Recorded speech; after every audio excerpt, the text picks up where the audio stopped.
seseorang di mana saja hidupnya harus bermanfaat. Terus dalilnya itu hanya mengutip makalahnya Nabi Isa, wa ja'alani mubarakan ainama kuntu. Ciri utama seorang nabi apa? Saya di mana-mana adanya berkahi orang lain. Jadi berkah bagi orang lain. Maksudnya tidak jadi problem bagi orang lain.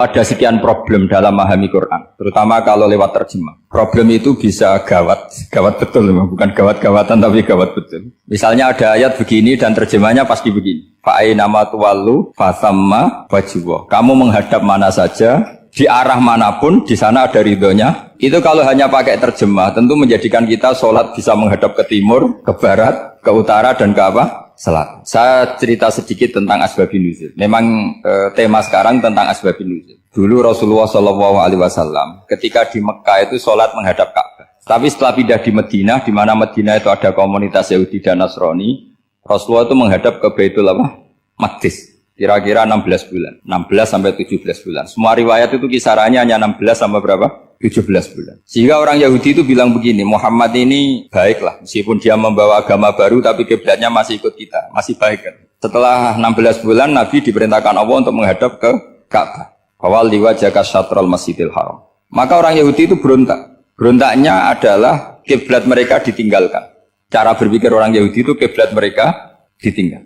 Sehingga mereka bilang mawallahum an qiblatihim allati kanu 'alaiha. Apa yang menjadikan umat Islam berpaling dari kiblat Baitul Maqdis. Kemudian mereka provokatif betul. Ini perlu diperjelas. Provokatif. Bilang begini, "Inna Muhammadan tahayyara fi din." Muhammad ini bingung dalam beragama sehingga habis ngomong A ngomong B, habis kiblat Ka'bah, kiblat Baitul Maqdis. Sehingga dalam banyak tarikh disebutkan peristiwa kiblat itu terbanyak melahirkan orang murtad, orang yang keluar dari Islam gara-gara provokasi orang Yahudi. Muhammad tahayyara fi dini. Muhammad tuh bingung dalam menentukan pilihan apa? Beragama. Kemudian walhasil singkat cerita akhirnya Nabi itu madhep Ka'bah. Apa yang terjadi mukjizat itu adalah bahwa agama ini agama yang mewakili semua agama sebelumnya yang masih orisinil. Yaitu Nabi akhirnya berargumentasi Ka'bah adalah kiblat yang asli, yang lebih tua. Terus mereka tanya, buktinya apa? Dijawab oleh Quran, fihi ayatum bayyinatum maqamu apa?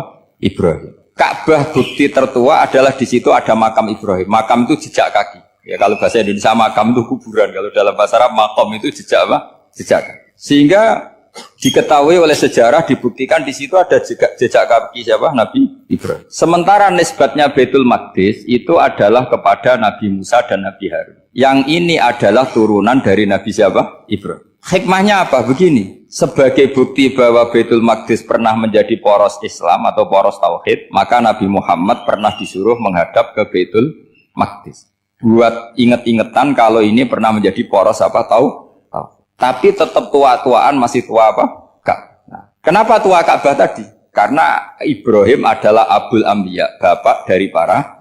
Dan di situ ada jejak kakinya. Fihi ayatum bayyinatum maqam. Bukti itu belum cukup. Dibuktikan lagi bahwa Ismail kecil itu hidupnya di Ka'bah. Kita tahu sa'i baina Safa wal Marwah adalah karena Siti Hajar sedang mencari apa? Jadi ada bukti sekian, bukti empirik bahwa Ibrahim itu kiblatnya itu Ka'bah, bukan Baitul. Sehingga ada kata-kata fihi ayatum bayyinatum maqamu. Nah, tanpa ngerti asbabun nuzul, kamu akan mengartikan fa'ainama tuwallu fasamma wajhullah itu salah. Karena di situ kamu menghadap mana saja, maka di situ ada ridhonya Allah. Maka para ulama memberi catatan, maksudnya begini, kamu menghadap kemana saja, asal itu yang diperintahkan Allah, maka di situ ada ridhonya Allah. Harus seperti itu maknanya, disesuaikan dengan konteks asbabun nuzul. Tanpa seperti itu tidak bisa. Dan masih banyak lagi kepentingan tentang asbabun nuzul. Jadi problem sekarang adalah banyak mufassir yang hanya mengartikan dari terjemah. Itu bahaya sekali. Jika ada orang yang menikah secara mut'ah, itu kan mirip kayak transaksi zina.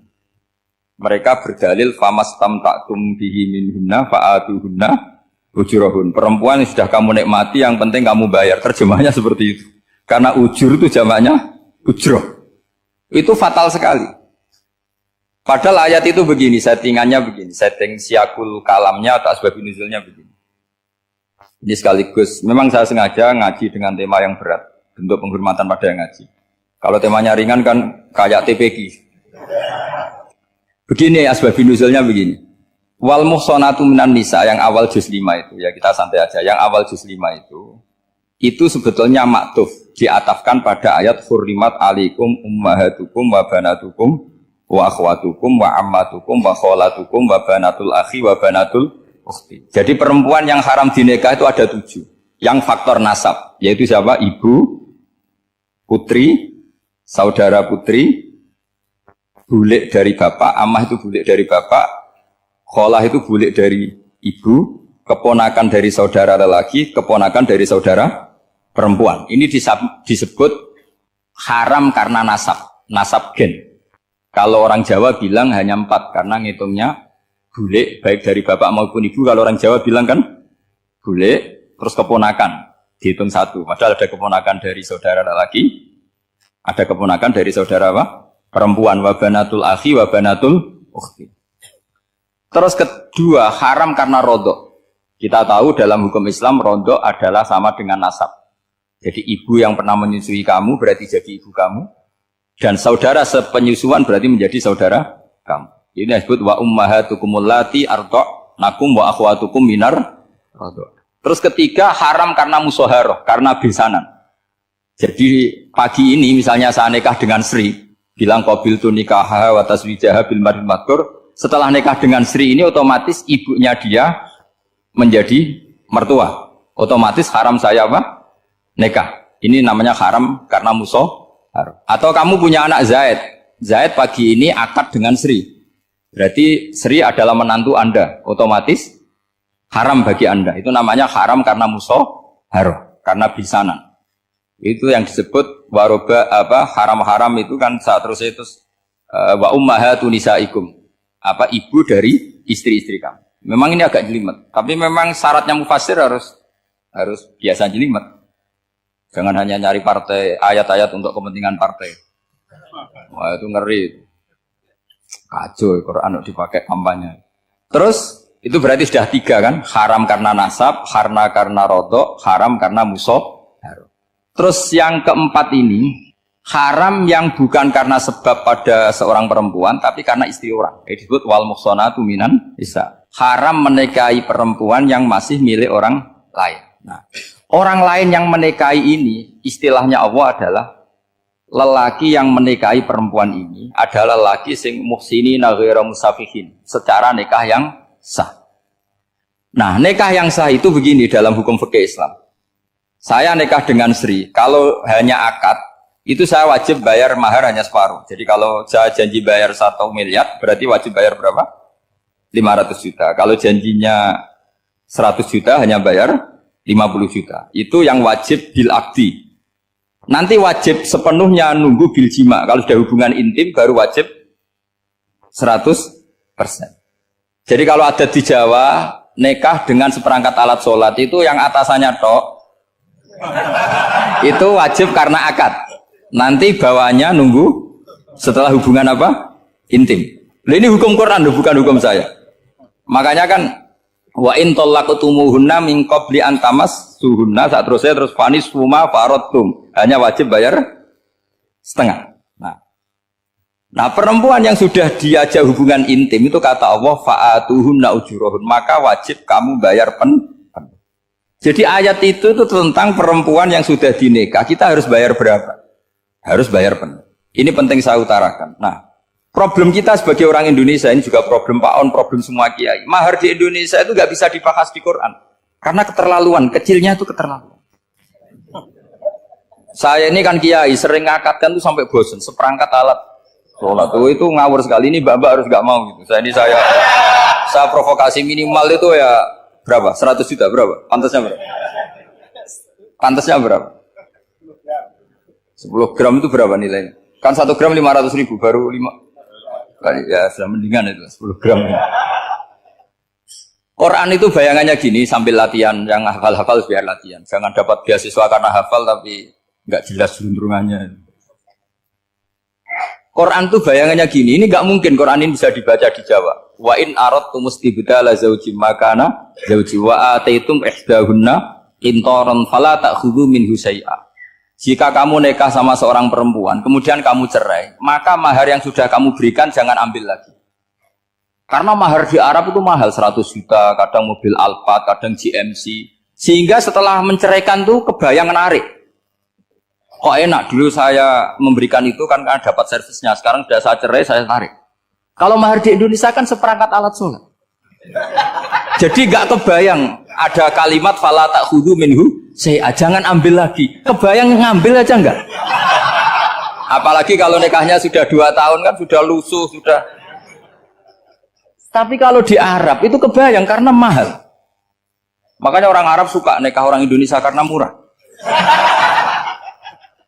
Jadi bahasa kintoron itu harta yang enggak ternilai. Wa ataitum ihdahunna kintoron. Yang enggak ternilai, mahal betul. Itu pernah saya hitung, ada yang mahar itu 400 juta, ya sekira segitu. Nah makanya setelah dicerai, Allah memperingatkan setelah kamu kasihkan, ya jangan minta lagi. Kenapa kepikiran minta? Karena jumlahnya besar. Kalau di Indonesia kepikiran nggak minta ya? Nggak kepikiran, saking kecilnya.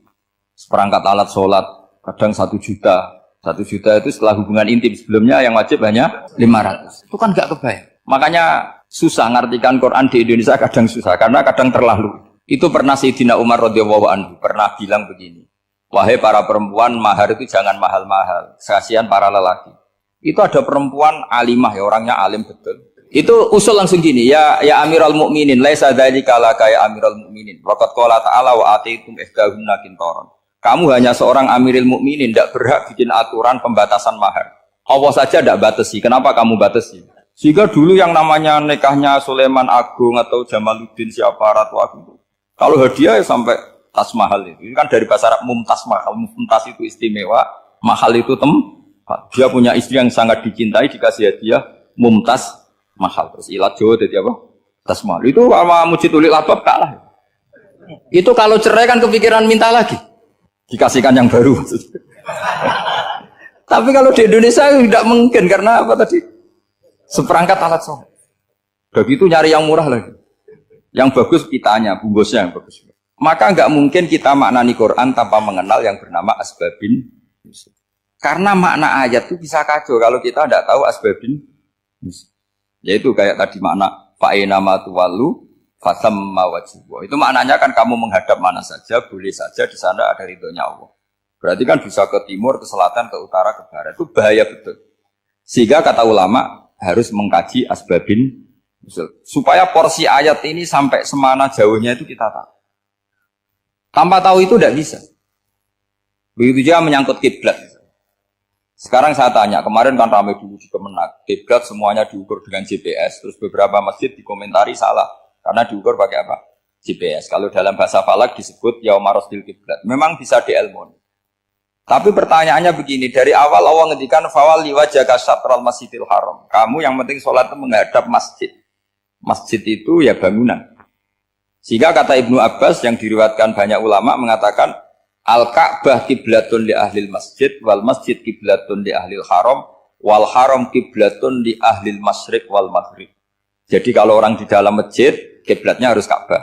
Di luar masjid kiblatnya asal bangunan Masjid Haram. Tapi di luar sini kayak di Indonesia boleh semua tanah. Kenapa begitu? Kata Ibnu Abbas, karena Quran turun di lisanin Arabiyyin mubin. Jadi kalau orang Jogja kalau mau ke Jakarta arahnya kemana? Barat. Itu sebetulnya ketika Anda ke barat itu persis Jakarta apa bisa saja pasnya itu Pangandaran. Tapi orang itu akan bilang kalau ke barat ya ke Jakarta. Meskipun presisi Anda tepatnya di Pangandaran. Nah kiblat seperti itu, asal orang menghadap ke barat itu orang sudah bilang ke nggak usah sedetail misalnya harus pas Ka'bah. Saya pernah debat sama tim ahli Kemenak. Nggak bisa Gus, sekarang ada GPS harus tepat Ka'bah. Terus saya bilang gini, kalau teori Anda benar, berarti semua masjid luasnya maksimal 16 meter. Ka'bah itu luasnya hanya 16 meter. Berarti Masjid Ulil Albab yang pojok sana sama pojok sana, kira-kira itu ya sudah tidak kena Ka'bah. Kalau harus tepat, Ka'bah itu kan diameternya hanya 16. 16 sampai 18 kalau nggak salah. Berarti semua masjid kalau ingin tepat Ka'bah harus pas 16. Kalau terlalu luas pilihannya harus cekung. Kan jadi aneh. Makanya saya itu sering Pak, dulu saya ini biasa debat fikih kalau di tradisi pesantren namanya Basul Masail. Saya punya teman yang paling kurang ajar, yang paling saya kenang dalam panjang sejarah. Dulu itu kalau debat fikih itu ya seru. Kalau aturan fikih kan gini, soft paling baik itu kan soft pertama. Baru kedua, baru ketiga. Yang paling keren kan soft awal, soft. Terus teman saya bilang gini Pak, ya kalau gitu gini aja Gus, desain masjid itu memanjang utara selatan. Biar semuanya soft awal. Gara-gara didesain begini kan ada soft 2, soft 3. Apa susahnya? Kita bikin mulai awal supaya masjid itu memanjang utara apa? Selatan. Supaya semuanya soft awal. Ya kalau ada hukum ya diimplementasikan dalam desain bangunan katanya. Itu kan kacau. Terus akhirnya saya jawab, lalu setelah begitu yang paling afdol siapa? Yang dekat imam. Ya sudah, bikin cekung saja kalau gitu. Artinya gini ya, beragama itu yang sehat. Jadi beragama itu berdasar riwayat. Berdasar riwayat, pernah ada ulama yang hitung, Madinah menghadap Ka'bah itu ya tidak pas. Pernah dihitung pakai GPS. Kiblat Madinah ke Ka'bah itu ya tidak pas. Tidak seperti yang pernah dianjurkan Kemenak. Karena apa? Agama ini ngikuti bilisanin arabiyim mungkin. Seperti jenengan gini. Semua ini istilahnya apa? Menghadap Gus Bah. Padahal ada yang agak sana, agak sana. Semuanya ngaji sama siapa Gus Bah? Ya sudah. Istilahnya bertatap muka. Memangnya kita benturan. Ini bahasa. Jadi seperti ini semua namanya apa? Berhadap. Padahal ada yang agak samping, agak samping. Ka'bah juga gitu. Sebenarnya tidak se-ekstrim yang dibayangkan orang-orang. Cuma kalau bisa tepat, ya kita harus tepat. Tapi tetap saja tidak perlu 16 apa? Meter. Nah, fa'aina ma tuwallu fatamma wajhuhu itu artinya menghadap. Menghadap itu menghadap arah. Makanya Allah tidak dawuh fawalli wajhaka nahwal Ka'bah, tapi fawalli wajhaka syatrul Masjidil Haram. Jadi ini penting saya utarakan supaya kita familiar dengan istilah-istilah Quran. Istilah Quran itu gampang sebenarnya. Kalau kita kaji itu gampang. Problem kita tidak pernah mengkaji, jadi semuanya asing. Kalau kita mengkaji itu gampang sekali. Saya punya sekian cerita betapa pentingnya mengkaji Quran. Harun ar-Rasyid itu dinasti Bani Abbasiyah. Itu pinter sekali. Ada seorang ustadz yang agak ekstrim. Itu datang ke Harun ar-Rasyid. Ya Amirul Mukminin, inni nasihun laka famusaddidun alaika. Fala tajidanna alayya fi nafsika syai'an. Saya mau nasihati kamu, tapi saya mohon jangan masukkan hati. Karena nasihat ini penting. Tapi saya akan keras, vulgar. Akan keras, kritik saya akan keras. Karena Anda sebagai Amirul Mukminin tidak pedes. Apa kata Amirul Mukminin Harun ar-Rasyid? Uskut ya Ustadz. Sebagai riwayat uskut ya jahil. Kamu itu Ustadz bodoh, tidak usah banyak omong.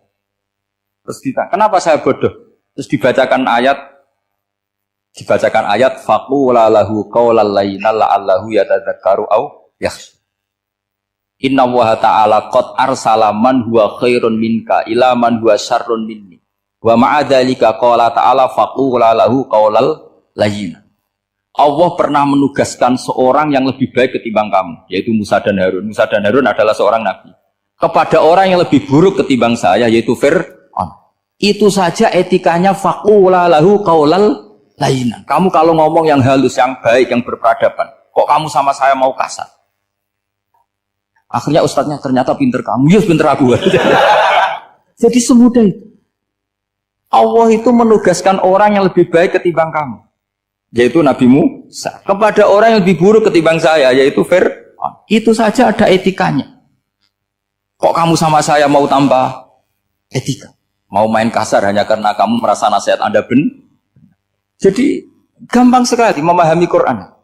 Tapi lagi-lagi memang bagi ahlinya. Tapi ini saya bantu supaya sampean jadi ahli apa? Quran. Meskipun ngajinya sebulan sekali.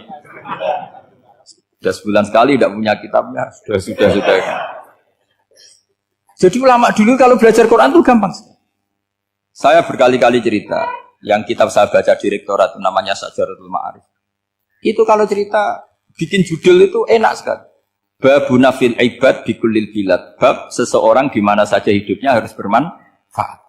Terus dalilnya itu hanya mengutip makalahnya Nabi Isa wa ja'alani mubarakan ainama kuntu. Ciri utama seorang nabi apa? Saya di mana-mana adanya berkahi orang lain. Jadi berkah bagi orang lain. Maksudnya tidak jadi problem bagi orang lain. Artinya kamu hidup entah di Jogja seperti Pak Ono orang Jember, saya orang Rembang. Hidup di Jogja manfaat, di Jember ya manfaat, di mana-mana. Saya pernah di Korea seminggu ya manfaat. Saudara kita TKI yang di Korea ya manfaat, di sana bikin masjid, bikin apa. Karena ngendikane Allah menceritakan Nabi Isa siapa? Wa ja'alani mubarakan ainama kuntu. Saya adalah orang yang di mana-mana berkah. Artinya manusia eksistensinya harus seperti itu, hidup di mana saja. Gampang sekali memahami Quran. Pernah Imam Syafi'i ditanya, kalau kamu nggak kehilangan air atau nggak ada air di satu daerah, cari-cari dulu sampai nggak ketemu. Setelah nggak ketemu air, baru kamu boleh tayam. Imam Syafi'i ditanya, apa dalilnya harus mencari dulu? Kalau nggak ada air ya langsung tayamum saja. Kenapa harus nyari-nyari dulu? Jawabnya Imam Syafi'i itu gampang sekali.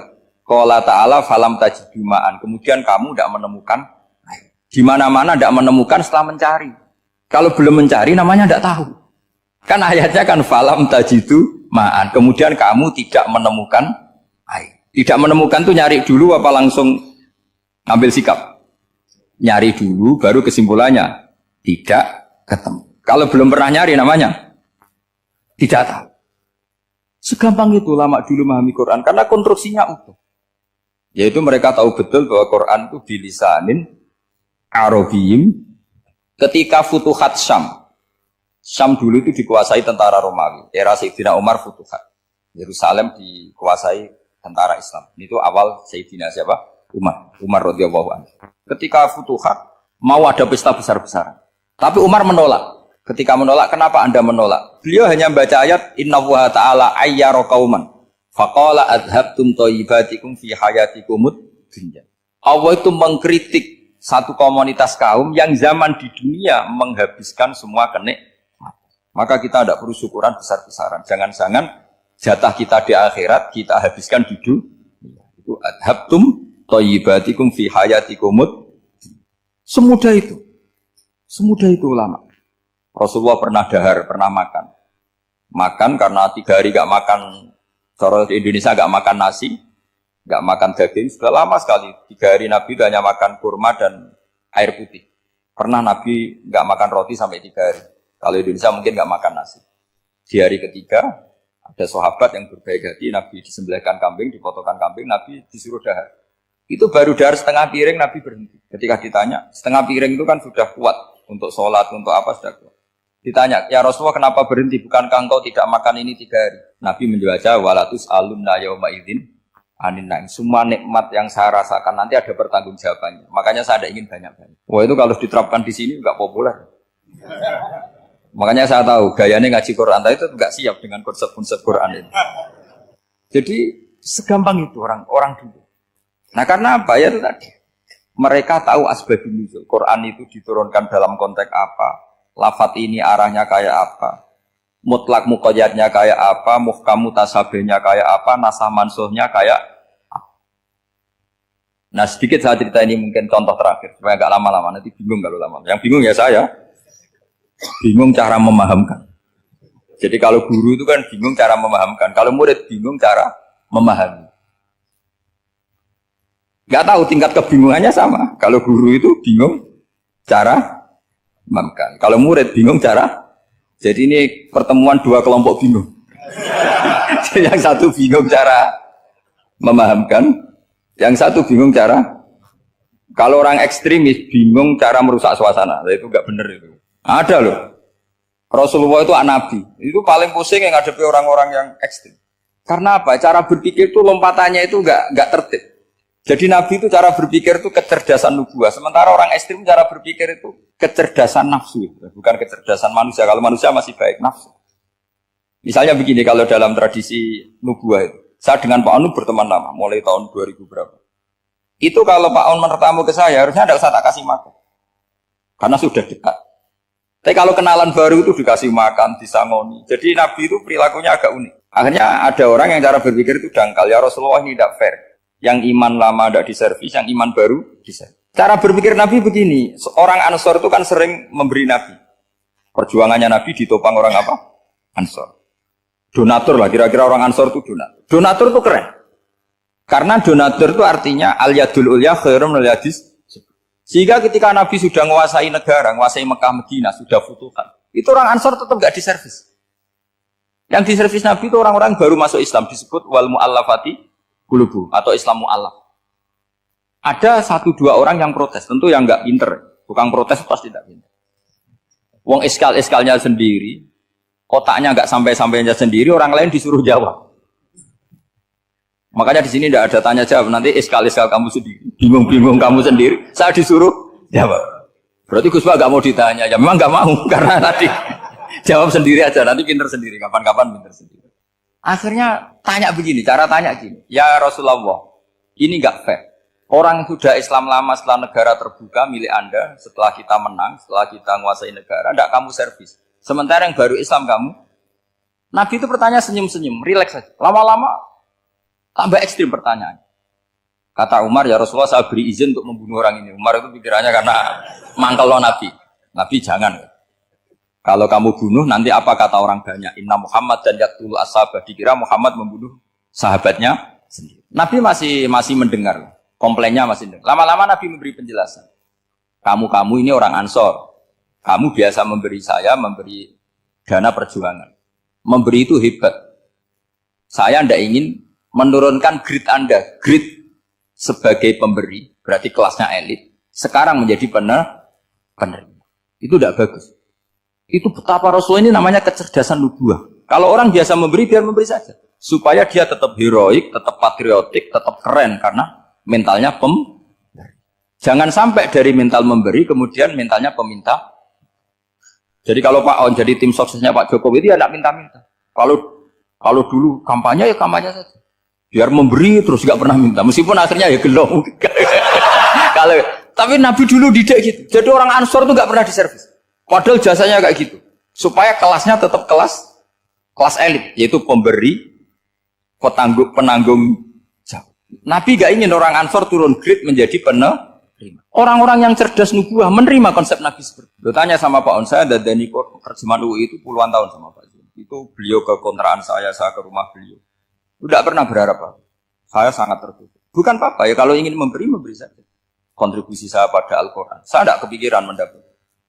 Supaya heroik. Tapi orang-orang yang cerdas amatir tadi, ini nggak fair. Wong yang memberi lama kok dapat servis sedih. Nah, sekarang itu problem zaman akhir sudah mulai seperti itu. Nah, orang ini namanya Dzul Khuwaisirah. Ini yang nanti punya anak turun Khawarij. Khawarij itu orang yang ibadahnya hebat, tapi cara berpikir tentang buah salah.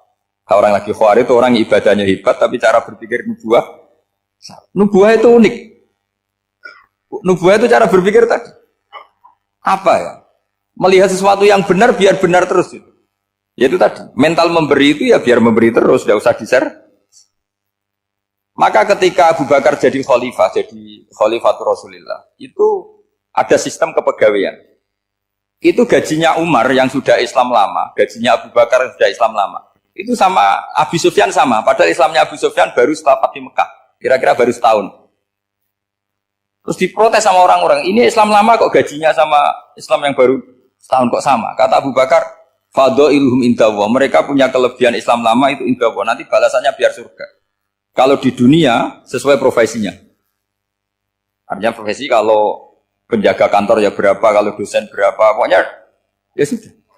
Dan itu diterima oleh sahabat, semuanya menerima konsep itu. Era Umar agak dibalik. Abu Sufyan kira-kira gajinya 1 juta, yang lainnya yang menangi Nabi mulai awal gajinya 10 juta. Ditanya, ya Umar, kenapa ini jadi rubah seperti kebijakan Abu Bakar, tidak seperti Abu Bakar? Jawabnya Umar lucu. Fawwah la usawwi baina man qatala Rasulullah wa baina man qatala ma'a Rasulillah. Demi Allah saya tidak akan pernah menyamakan orang yang dulu merangi Rasulullah yaitu Abu Sufyan dengan orang sing selawase dari Rasulullah yaitu Sayyidina Ali dan sebagainya. Ini penting. Artinya ketika gajinya orang saya seperti Ali radhiyallahu anhu itu tinggi itu bukan karena lamanya Islam, tapi karena lamanya iman. Jadi mulai dulu ijtihad itu ada dan dulu dia biasa saja. Karena tadi ada kecerdasan nubuah. Saya ulang lagi, ada kecerdasan apa? Sekarang itu kecerdasan tomak atau kecerdasan nafsu. Itu kalau sampai ngaji kitab tasawuf, itu bab bakhil itu tidak ada. Menurut kitab tasawuf, medit itu tidak ada, kikir itu tidak ada. Yang ada itu tomak. Tomak itu berharap dikasih orang lain. Sampean pernah enggak bilang kalau artis-artis di Jakarta kikir? Enggak pernah kan? Karena kamu enggak pernah ingin diberi. Tapi kalau kamu punya pacar karena kenal enggak pernah ditraktir, oh pacar saya kikir. Karena kamu ingin diberi. Pernah enggak kamu hukumi orang lain kikir yang enggak kenal? Padahal enggak pernah memberi kamu. Apa kak? Karena kamu enggak pernah ini. Coba sekarang kamu saya tanya, ini latihan cerdas. Definisi kikir itu apa tuh Pak? Enggak pernah memberi kamu kan? Artis-artis Jakarta, tokoh-tokoh nasional pernah enggak memberi kamu? Enggak kan? Tapi enggak pernah kamu vonis kikir. Karena kamu enggak pernah tomak. Tapi pacar kamu, kok amin ditraktir terus? Atau istri kamu, atau mertua kamu, kok enggak ngasih warisan, kamu bilang kikir enggak? Sebabnya kikir betul apa karena kamu tomak, berharap? Tomak. Maka di kitab tasawuf itu enggak ada bab kikir, yang ada bab tomak. Karena asal usul menvonis orang kikir itu karena tamak. Maka jangan banyak kenal orang, nanti banyak hukum kamu kan. Sombong juga gitu, di tasawuf itu enggak ada bab sombong. Karena orang hukumi orang lain sombong itu karena kamu ingin dihormati. Ada orang enggak kenal, terus lewat saja enggak tanya kamu bilang sombong enggak kan? Tapi kalau kenal, oh sombong betul, kenal enggak tanya kan gitu. Jadi tasawuf itu sisi unik dari khazanah Islam. Makanya di tasawuf itu enggak ada kritik terhadap kikir. Ya tentu kikir itu buruk, pasti ya kikir itu buruk. Tapi enggak perlu dikritik. Jangan-jangan yang salah kamu. Terus ingin kenal Pak Jokowi ingin jadi menterinya, nanti kenal rektor ingin jadi pegawainya. Ketika enggak diturutin bilang Pak Rektor kikir. Tapi orang lain ya Kak pernah berharap, mungkin enggak menvonis Pak Rektor atau Pak On ini kikir, enggak kan? Berarti vonis kikir itu status orang itu apa enggak kesampaian niat kamu? Memang agak jelimet ilmu tasawuf itu, tapi itu unik, itu bagian dari khazanah apa? Islam. Makanya Rasulullah itu sering isti'adah minta perlindungan wa min toma'in fi ghairi matma'in. Ya Allah, saya tidak ingin berkeinginan yang tidak layak. Coba kamu protes negara itu karena apa? Ingin makmur sejahtera tanpa kerja sehingga nyalakan menteri keuangan, menteri ini itu. Makanya kalau guyonannya ulama tasawuf gini, tak beri bocoran. Guyonannya orang tasawuf. Begini guyonannya. Anta lam tajid min nafsika kullama turid. Fa kaifa turidu min ghairika kullama turid. Kamu yang punya keinginan saja tidak bisa memenuhi apa yang kamu inginkan. Kenapa keinginan itu kamu timpakan ke orang lain untuk memenuhi kamu? Wong kamu yang punya keinginan saja tidak bisa mewujudkan. Kenapa keinginan Anda kamu timpakan, bebankan orang lain untuk memenuhi keinginan Anda? Misalnya kamu, Gus saya ini goblok, tolong pinterkan. Wong kamu yang ini saja tidak bisa. Kok menyuruh saya? Jadi kalau tiap tasawuf itu unik. Seperti kamu mencintai istri tulen itu ingin kan dicintai istri tulen. Kamu sendiri kan nggak bisa cinta tulen, masih pelengahan sana sini. Kamu pacaran, ingin pacar kamu setia. Ternyata kamu bikin sekian alternatif. Kalau putus ini punya ini, putus ini. Tapi kamu ingin ini setia kan nggak fair. Makanya guyonanya orang tasawuf itu anta lam tajid min nafsika kullama turid fa kaifa turidu min ghairika kullama turid. Gampang tuh apalane pokoknya ratrit gitu aja gampang. Jadi kamu yang punya keinginan saja tidak bisa memenuhi. Kok orang lain disuruh memenuhi. Sehingga orang tasawuf itu malu betul. Misalnya saya kok ingin Pak On takdim sama saya itu kurang pegawaian. Kalau saya ingin ditakdimi saya menakdimi diri saya sendiri. Makanya berbahagialah orang yang ngilu terus saya ganteng sendiri ya Allah. Saya kaya sendiri. Menunggu orang lain bilang kamu kaya itu repot. Menunggu orang lain bilang kamu hebat itu, ya sudah bilang aja ya Allah saya hebat, ya Allah saya ganteng, ya Allah saya cantik. Daripada menunggu orang lain bilang apa? Cantik. Jadi ilmu tasawuf itu unik. Jadi kalau fikih itu yang dikritik itu kikir. Kalau tasawuf enggak tomak. Karena orang yang kamu vonis kikir itu jangan-jangan tidak kikir tapi mementingkan yang lebih penting. Misalnya ada teman yang tidak pernah naktir kamu, ternyata punya ibu sakit, uangnya dianggarkan untuk ibunya yang sakit, atau anaknya sekolah, atau keluarganya masih butuh dia, ya, sehingga sama teman dia kikir. Hakikatnya kikir apa mementingkan yang penting? Tapi kamu karena gak pernah ditakdir menvonis kikir. Nah, ini pelajaran. Jadi makanya yang dianteni ilmu tasawuf itu tomak, tamak jadi kalau dalam bahasa Indonesia, bukan kikir. Karena vonis kikir itu akan disematkan orang yang tidak kesampaian hajatnya. Pokoknya bapak saya itu, keluarga kiai itu ajarannya itu. Yang penting jangan berharap dari orang lain. Ini Pak On saksinya, saya dulu benahin terjemah itu nggak pernah ini diperlakukan seperti ini. Yang ngaji aja. Karena pikirannya keluarga kiai itu sederhana. Kalau ngamal ya ngamal saja. Ngamal itu heroik. Makanya buyut-buyut kita semua ini kan pahlawan semua. membela negara Indonesia jadi merdeka. Ya nggak pernah kebayang jadi presiden menteri. Tapi sekarang nggak, ngamal sedikit saja harus jadi menteri jadi. Ini bahaya kalau dalam kelangsungan bernegara karena orang biasa transaksional. Awal negara ini dibangun berdasar heroik bukan berdasar apa? Transaksional. Tapi sekarang orang akan membiasakan itu. Apa-apa itu transaksional. Ini tidak bagus untuk kelangsungan bernegara. Apalagi kelangsungan beragama. Sehingga seperti saya ini masih punya desa-desa binaan di Sragen, di pedalaman Papua sekalipun. Saya punya santri banyak di Papua. Itu kalau cerita itu unik-unik. Itu mau Jumatan, itu enggak ada orang 40. Sudah datang setengah 12. Itu datangnya 3 jam. Di situ mau ketemu santri 3. Akhirnya mereka tanya gini, Pak. Pertanyaannya itu, Gus, boleh enggak Jumatan orang 3? Secara fikih Syafi'i kan harus orang 4. Kemudian mereka tak bilang, buat sholat duhur saja. Mereka enggak mau. Wong Jumat-Jumat kok duhur. Harinya kan Jumat, masa sholatnya? Sehingga kita yang jadi kiai akhirnya nyari fikul madzhabil arba. Nyari fikih madzhab 4. Ternyata Imam Malik membolehkan orang 6. Ada yang bilang 12. Yang penting keceluk jamun itu kelompok. Kalau 3 kan belum keceluk apa? Belum disebut apa? Kelompok. Ini penting saya utarakan supaya kita berjuang itu bukan karena selfish seperti ini. Tapi yang namanya dakwah itu menjadikan orang tidak tahu menjadi tahu. Termasuk kepada desa-desa tertinggi. Sama. Yang namanya menteri itu pembantu presiden untuk memenuhi kebutuhan rakyat banyak. Sekarang misalnya menteri pertaniannya itu hebat, cerdas. Tapi petani nggak mau nandur padi, mau apa itu? Coba yang membantu ketahanan pangan itu para petani mau nanam padi apa karena menteri pertanian? Karena petani mau nanam. Ya sudah GR saja, kita pembantu presiden semua. Karena ikut menyumbangkan ketahanan pangan. Tapi kamu kan nggak digaji, kita keren, ngamal tambah harap gaji. Ini penting. Supaya Anda itu nggak hati kecil gitu. Ikut menyumbang negara tanpa ingin dapat gaji. Keren nggak? Nah itu nubuah. Apa? Nubuah. Orang Ansor itu seperti itu.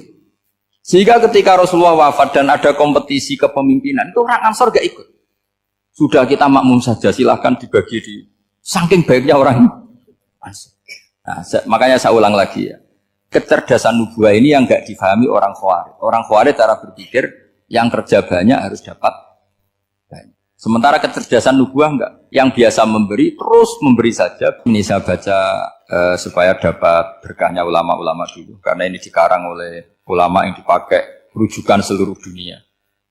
Begini, qala Ibnu Taimiyah, ma'rifatu sababin nuzuli yu'inu ala fahmil ayat. Jadi mengenali asbabin nuzul itu membantu memahami secara benar ayat itu. Karena tadi kalau ayat itu dipotong, itu maknanya bisa kacau kayak tadi famastam ta'tum bihi minhunna fa'atuhunna ujuruhun. Kalau diterjemah itu kan mendukung kawin mut'ah. Kalau terjemahnya saja perempuan siapa saja yang pernah kamu nikmati, yang penting kamu bayar. Itu kan aliran sesat dan menyesatkan. Itu konteks asbabun nuzul tidak seperti itu. Perempuan yang sudah menjadi istri kamu, seolah lagi perempuan yang sudah menjadi istri kamu, jika sudah kamu hubungan intim, maka maharnya harus dibayar penuh. Tapi kalau belum hubungan intim, maharnya hanya wajib separuh. Fanis suma farotum illa ayafuna au ya'fualladhi biyadihi uqdatun nikah. Tapi tadi kalau di Indonesia gimana Gus? Itu yang repotnya. Maharnya itu tadi mau kena atasan dan apa? Bawahan. Wah kacau kalau di Indonesia. Sehingga kita bingung kalau dalam logika Arab kan gitu. Bayangannya kalau cerai, kata Allah fala ta'khudhu min syai'at. Harta yang sudah kamu berikan ke istri jangan diambil lagi. Sampai dilarang ngambil tuh karena jumlahnya banyak sehingga kepikiran ngambil. Kalau di Jawa enggak usah dilarang, sudah tidak akan ngambil karena rukuhnya sudah lulus. Itu susahnya baca Quran di Jawa. Karena dari awal maharnya terlalu apa? Kecil.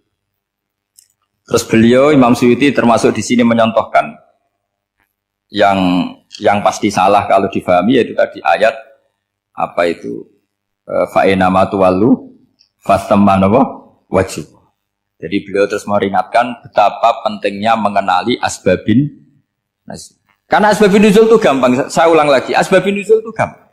Gampangnya begini ya, kan ada satu peristiwa. Misalnya begini, Rasulullah itu kan mengkritik penuhanan Lata dan Uzza. Berhala-berhala itu dituhankan, dikritik sama Rasulullah. Kemudian mereka begini, karena mereka biasa personifikasi Tuhan. Muhammad, kalau Tuhan itu tidak Lata Uzza dan itu terbuat dari batu, lalu Tuhan Anda itu dari apa? Amin fiddotin audabin. Lalu Tuhan Anda ini dari emas apa dari perak? Karena mereka nggak bisa membayangkan Tuhan tanpa dipersonifikasi. Terus Allah menurunkan qul huwallahu ahad, Allahus somad, lam yalid wa lam yulad wa lam yakul lahu kufuwan ahad. Karena otaknya mereka sudah begitu, yang namanya Tuhan itu harus dipersonifikasi. Cerita yang paling unik gini Pak On, ada bos Islam, ada bosnya TKI yang baik. Mereka mengizinkan pekerjanya sholat. Bareng sholat tuh diingeti ke atas ke bawah, kok nggak ada arcanya. Sehingga setelah sholat dibilang, apa saya berikan berhala sekalipun? Karena nggak kebayang ada orang sholat kok tanpa berhala, tanpa Tuhan. Yang kamu sembah itu mana? Kok nggak ada? Apa tak belikan? Jadi unik. Nah teman saya yang satu unik lagi, dia termasuk pegawai Garuda yang derekno saya ke Korea itu orang pegawai Garuda. Dia karena orang kaya biasa ke Eropa kemana-mana itu. Singkat cerita dia sholat di mall karena nganggep Korea itu sudah negara maju kayak Eropa. Setelah sholat di mall pas asar itu, security-nya nelpon polisi. Pak polisi di sini ada ritual teroris. Jadi kalau menamakan sholat itu ritual teroris. Jadi artinya apa? Ritual-ritual yang kita lakukan itu macam-macam cara pandang. Orang ateis itu kan Cina kan Korea itu kan ya Cina lah, Korea, Jepang, RRC itu kan sipit gitu. Itu ya yang namanya ibadah sembahyang harus ada patungnya atau ada arcanya atau ada benda-benda. Orang Islam kan nggak ada sama. Makanya mereka itu kok bisa? Problemnya kita, saya ulang lagi, ini problemnya. Problemnya kalau ada itu ya repot. Begini misalnya, ini masih tentang asbabun nuzul. Ini contoh terakhir, tentang masih asbabun nuzul. Umar radhiyallahu anhu, sahabat Umar itu kalau mencium Hajar Aswad itu sambil gedumel. Tidak berdoa, tapi gedumel. Masyhur. Itu ada di Bukhari. Alim tu annaka hajarun la tadurru wa la tanfa. Walau la anni ra'aitu Rasulullah wa qabbalaka ma qabbaltuka. Saya tahu loh. Nyium Hajar Aswad dicium, tapi sambil gedumel. Saya tahu loh, kamu hanya batu, enggak mandoroti, enggak manfaati. Kamu jangan GR, saya cium itu jangan GR. Kalau saja saya tidak melihat Rasulullah mencium kamu, maka saya ada sudi nyium kamu. Dah gitu aja. Terus itu tiap nyium Hajar itu tidak doa. Kalau kamu kan nggak minta kaya, minta macam-macam. Kalau Umar malah gitu. Nah, kenapa demikian? Itu ada asbabun nuzulnya. Umar itu saksi sejarah. Ketika Rasulullah Fathi Mekah, Nabi kan tawaf terus mencium Hajar. Itu di belakang masih banyak orang kafir. Kebetulan Umar masih di sana. Sudah Islam Umar, tapi dia di belakang. Dengar orang-orang kafir, Muhammad itu tua aneh.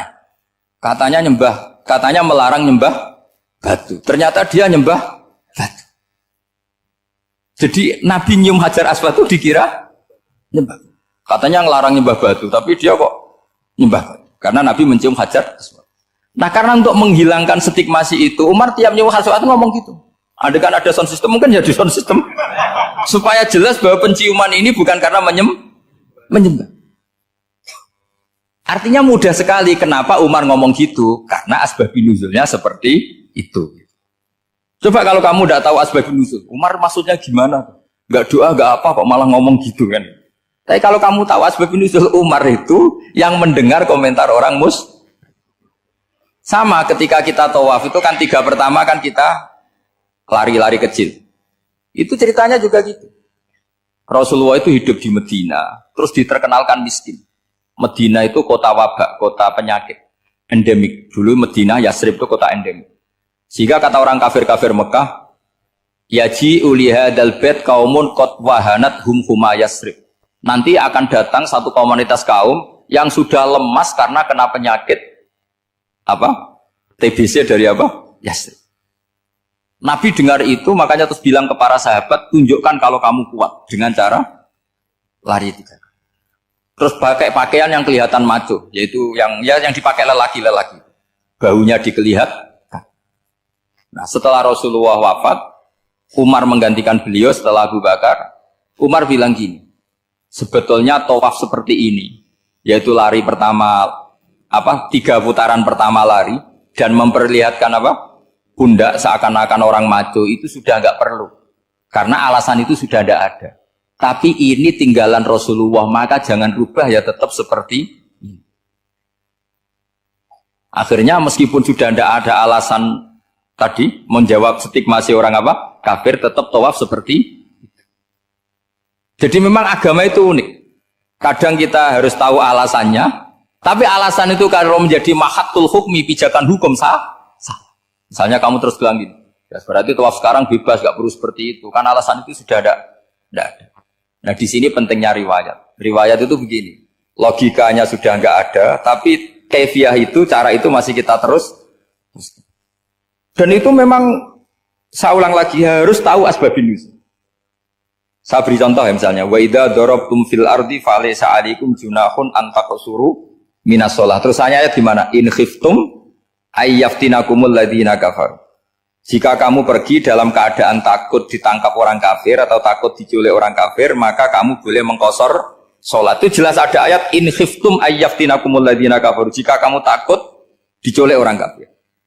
Sehingga ketika ba'da Fathi Mekah, setelah Mekah dikuasai Islam, Umar tanya, ya Rasulullah, kenapa engkau masih sholat qasar?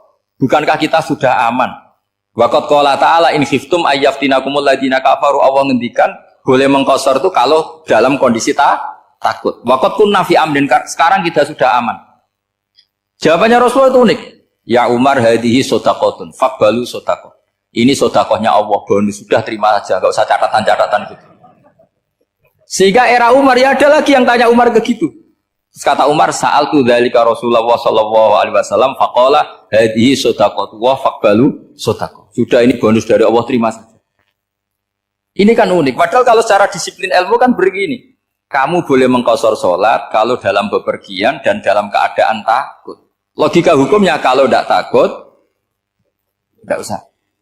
Sama seperti begini. Kamu kalau pergi jauh seperti saya Pak On, itu ngosor sholat apa enggak ngosor kan? Alasannya kalau kosor itu, kalau pergi itu masyakot, repot. Sekarang pergi kita pakai Alphard, pakai Innova, bawa uang, disupirin, itu masyakot enggak?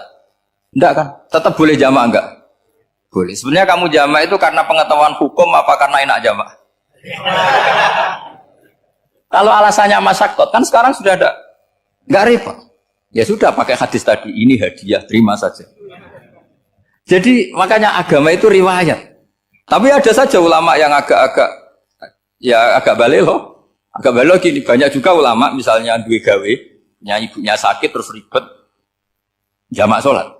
Kenapa? Ribet ngurmat ibu. Makanya ada saja kiai yang duwe gawe mantu itu terus jamak sholat, tapi jangan ikuti. Tapi ada saja karena alasannya jamak itu karena apa? Repot. Ya ada saja, tapi ya jangan ditiru. Cuma saya ini cerita analisis hukum itu memang agak-agak unik. Jadi tadi kadang Nabi itu ditanya, ya Rasulullah, kita dulu boleh jamak qasar ini kan karena in khiftum ayyaftinakumul ladzina kafaru, takut diancam orang kafir. Sekarang aman, kenapa tetap jamak? Jawabannya Nabi, ini hadiah, terima saja. Ya ada sahabat yang bantah, kenapa Nabi? Allah itu zat yang baik, kalau sudah ngaji bonus nggak pernah ditarik lagi. Makanya Nabi kalau berdoa itu unik. Ya, siapa yang disiksa di dunia karena dosanya, fawahu akramu min ayyus sanniya uqubatahu fil akhir. Kalau ada orang salah kok di dunia sudah dikasih sanksi, Allah itu lebih mulia untuk mengulang nanti di akhirat. Akram itu Allah terlalu mulia, maksudnya orang kepikiran wis males ya selesai, tidak akan kalau sampean kan enggak, masih ingin lagi. Jadi itu cara berpikir apa? Nubuwah. Jadi berpikir nubuwah itu beda. Ada orang pas sujud diinjek sama orang fasik, diinjek. Kemudian si yang sujud tadi, wawah la yaghfiru wallahu laka, demi Allah tidak akan ngampuni kamu. Itu langsung Allah memberi wahyu sama Nabi di zaman itu. Bilangin yang sedang sujud itu, dia harus minta maaf sama saya, kata Allah. Mangdzalladzi yata'alla ala fulan. Dia bersumpah bahwa Allah tidak akan memaafkan orang, itu harus diralat. Nabinya iskal, kenapa ya Allah? Yang Tuhan itu saya ini punya sifat dua, bisa menyiksa dan bisa memaafkan. Kenapa dia milih sifat saya satu tidak memaafkan? Akhirnya apa? Orang yang nginjek tadi sama Allah dikasih tobat dan jadi orang soleh. Jadi itu makanya kamu nggak boleh jadi orang ekstrim nyifati Allahnya satu.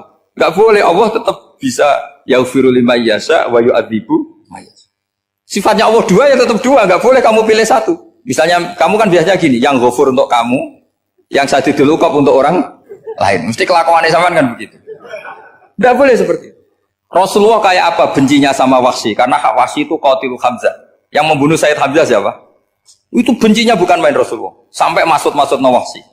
Tapi sama Allah malah diturunkan ayat laisa laka minal amri syai'un aw yatuba alaihim aw yu'adzib. Muhammad, meskipun kamu kekasih saya itu tidak wilayah kamu, maafkan atau enggak, terserah saya kata Allah. Ternyata betul, malah Wahsy dikasih tobat. Nah sekarang enggak, orang itu nyifati Allah sama orang lain syadidul iqab, kalau sama dirinya enggak boleh seperti itu. Allah ya sifatnya tetap. Jadi boleh kamu misalnya berdoa, ya Allah mbak yang cantik itu semoga dapat jadi istri saya. Mbaknya juga boleh berdoa, ya Allah naudzubillah min dzalik.